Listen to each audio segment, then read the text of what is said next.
Once upon a time, in the bustling city of Athens, there lived a young man named Alexander. Alexander was born into a wealthy family, and from a young age, he was groomed to inherit his father's successful business empire. With privilege came expectations, and Alexander was taught that success was measured by wealth, power, and social status. Despite his upbringing, Alexander felt a deep sense of dissatisfaction. He was restless, always chasing after more money, more possessions, and more influence. He believed that once he achieved his goals, he would finally find happiness. One day, Alexander encountered an elderly philosopher named Marcus, known for his radical adherence to Stoic principles. Curious, Alexander approached Marcus and asked him about the secret to a fulfilling life. Marcus, reclining comfortably in his simple abode, looked at Alexander with piercing eyes and said, "Young man, you seek happiness in the wrong places. True fulfillment comes not from external success, but from cultivating virtue and living in harmony with nature." Alexander scoffed at the notion. "What good is virtue when it cannot buy me the finest luxuries or elevate my social status?" he retorted. Marcus chuckled softly.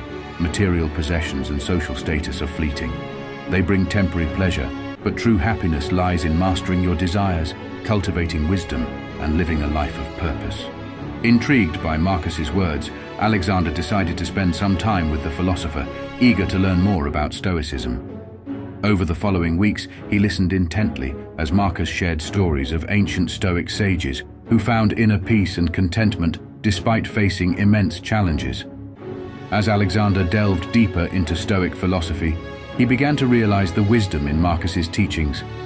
He learned to embrace adversity as an opportunity for growth, to practice gratitude for the simple pleasures of life, and to cultivate compassion for others. With time, Alexander's priorities shifted. Instead of chasing after material wealth and social status, he focused on living a life of virtue and integrity.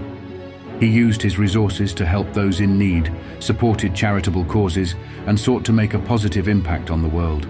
Years passed, and Alexander became known not for his riches, but for his wisdom, generosity, and kindness. He found true happiness not in the pursuit of external accolades, but in the practice of Stoic principles and the fulfillment that comes from living a life of purpose. And as he looked back on his journey, Alexander realized that the greatest wealth he had ever attained was the treasure of inner peace and contentment found through the timeless wisdom of Stoicism.